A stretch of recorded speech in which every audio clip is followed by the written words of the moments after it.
São 10 horas e 7 minutos, nós seguimos falando de economia, seguimos falando de transição aqui na CNN Brasil e vamos conversar mais uma vez com a consultora econômica Zeina Latifi. Mais uma vez, obrigado pela atenção da senhora aqui com a CNN. É um prazer estar com vocês. Acho que a senhora já estava com a gente, né? Enquanto o Boris e o Molica estavam falando, eu queria reproduzir a pergunta que eu fiz ao Boris. A química nessa mistura possível, né, provável não, possível mistura entre Fernando Haddad na Fazenda e Pércio Arida no planejamento? Olha, isso não seria uma novidade. A gente com frequência viu isso acontecer, de ter pessoas com linhas diferentes no Ministério da Fazenda e no planejamento. A gente viu isso no governo Lula. Então, não seria uma novidade, mas eu entendo que este momento seria mais indicado o contrário, Pércio Arida na Fazenda, né? Nós estamos falando de uma agenda econômica muito difícil e precisamos de uma pessoa ali com maior experiência, né?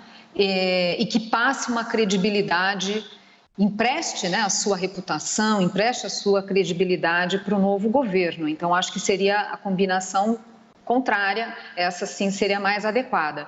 O Pércio Arida tem todas as condições de montar um time de técnicos capazes, né, de lidar com esse momento difícil. E não vejo o Haddad com um perfil político, né, que você poderia pensar, puxa, mas ele tem um perfil político, ajudaria nas negociações. Não me parece que seria um perfil exatamente para o Ministério da Fazenda. Zeina, meu bom dia também para você, bem-vinda aqui à nossa programação mais uma vez. Tá na hora de anunciar esses nomes mesmo, faltando aí 40 dias, pouco mais de um mês, né, para o início do governo, já é a hora de anunciar esses nomes e é uma estratégia que a gente vê muito comum até na política, né, começar a ventilar esses nomes para sentir a temperatura da repercussão. Se for esse o caso também, essa é uma boa estratégia, Zeina? Olha, é isso, são balões de ensaio de novo, né? Não tem nenhuma novidade nisso, mas de fato a gente está vendo muita bateção de cabeça, me perdoe a expressão, em relação a essas discussões da PEC transitória.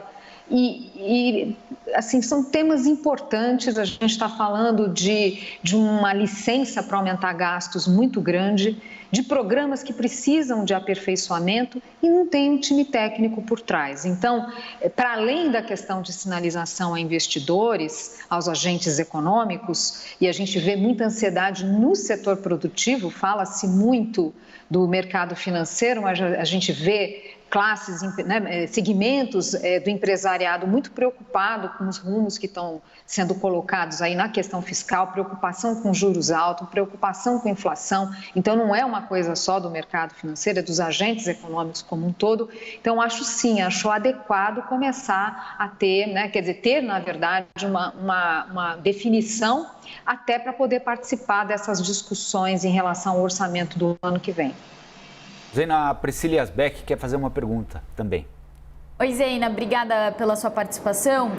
Eu queria te perguntar sobre como foram em gestões anteriores essa dobradinha entre planejamento e Ministério da Fazenda e de que forma que isso poderia se configurar caso Haddad e Pércio Arida sejam confirmados, né? Porque Pércio Arida, ele é um nome muito reconhecido no mercado, né? Um dos pais do Plano Real. Já Haddad tem essas questões aí, algumas considerações de que não teve uma experiência em economia especificamente, então queria saber se você já vislumbra, assim, como que seria uma interlocução entre eles e o que isso poderia gerar, assim, se de fato a gente poderia esperar, se ficar essa configuração, uma gestão econômica do governo Lula mais ao centro. Uhum. Bom, então a gente já viu esse tipo de desenho, né, com posições muitas vezes antagônicas e como já foi colocado aqui, no final, né, a palavra final é do presidente. Então acho que é um pouco até, aqui eu vou fugir do meu perfil de economista, mas fazendo uma análise aí que, enfim, mais ampla, mas a gente via isso, né, a gente viu coisas assim no Fernando Henrique, no Lula, que é colocar pessoas com perfis diferentes, às vezes com visões antagônicas, para gerar aquele debate e aí a palavra final é do presidente. Eu não acho isso algo preocupante, mas, de novo, acho que a combinação ideal seria o Pércio na Fazenda. Aliás, no Diários da Presidência, do livro escrito pelo ex-presidente Fernando Henrique Cardoso, tem passagens muito interessantes de um conflito parecido que ele viveu ali na condição de presidente da República, quando tinha Pedro Malan, que foi ministro da Fazenda dele ao longo dos 2 mandatos, exato, e José Serra no Ministério do Planejamento, Sérgio Mota no Ministério das Comunicações, que era alguém que extrapolava o limite das comunicações e era um conselheiro do governo também. A arte que ele precisou desenvolver ali para conseguir contemplar 2 pessoas que deveriam trabalhar próximas, mas tinham visões diferentes em determinados aspectos. Zena, o debate, desculpa interromper, o debate de visões diferentes, ele é saudável. Sim. Né? Eu não vejo isso em si como um problema, mas é muito importante que quem estiver no Ministério da Fazenda entenda a responsabilidade que está nos ombros agora, né? E tenha capacidade para lidar com esse quadro. Até porque, não é, Zena, a experiência recente de alguém que não segue exatamente a cartilha do PT na área econômica é muito ruim, não é? Basta ver o que aconteceu com o ex-ministro Joaquim Levy. É claro que era outra circunstância, ele chegou já num momento de crise, né, para tentar apagar um incêndio que já não tinha mais como ser controlado, né?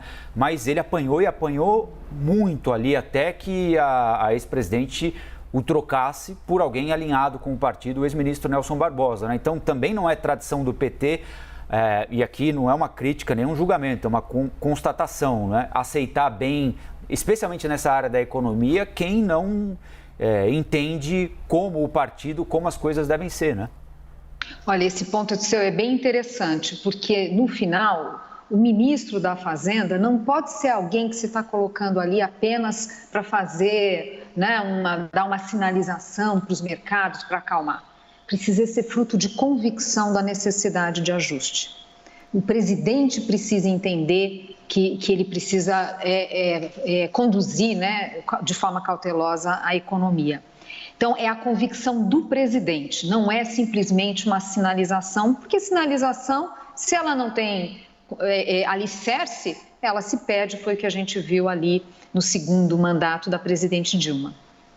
Zena, queria te perguntar uma coisa mais estrutural sobre toda essa discussão de transição, dos rumos da economia, porque uma questão também que se coloca a gente tem questões sociais que são urgentes de se endereçar, e o que vocês economistas falam muito aqui para endereçar essas questões, o ideal seria, por exemplo, atacar o que é mais urgente nesse momento, ali com um valor de cerca de 100 bilhões de reais, uma PEC talvez de 100 bilhões de reais, algo em torno disso, e depois fazer reformas tributárias e tal.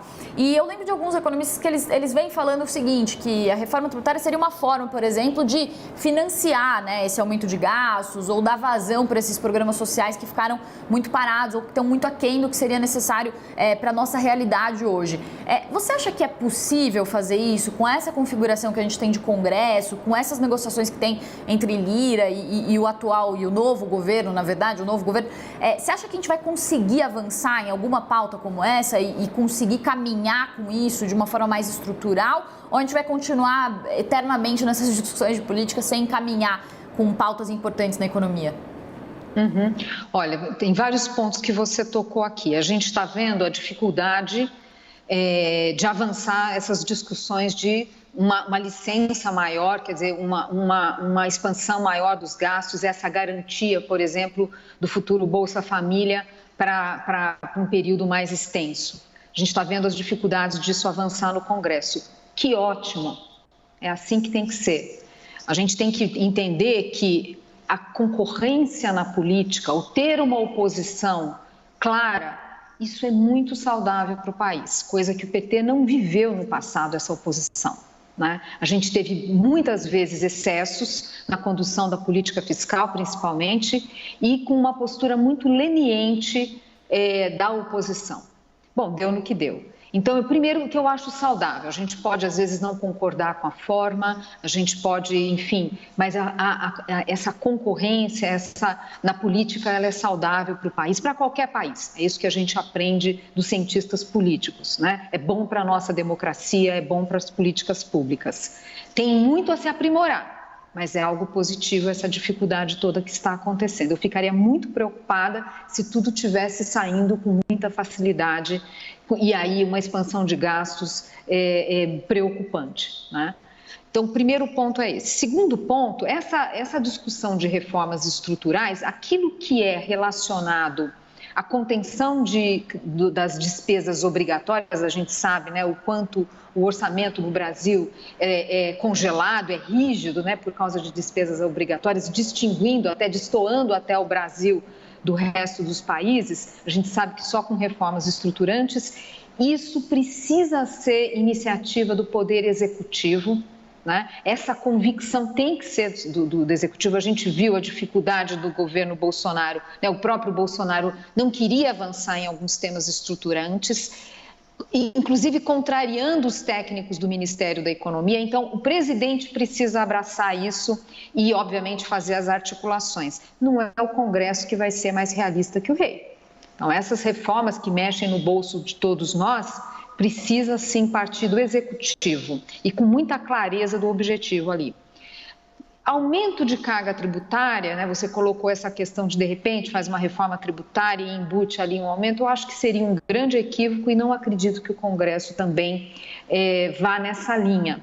Eu acho que temos muitos diagnósticos sobre programas públicos que precisam ser reavaliados. Eu acho que a gente tem que partir para essa agenda e não de aumento adicional da carga tributária. Eu acho que qualquer agenda de aumento de carga tributária, eu acho que vai enfrentar grandes dificuldades.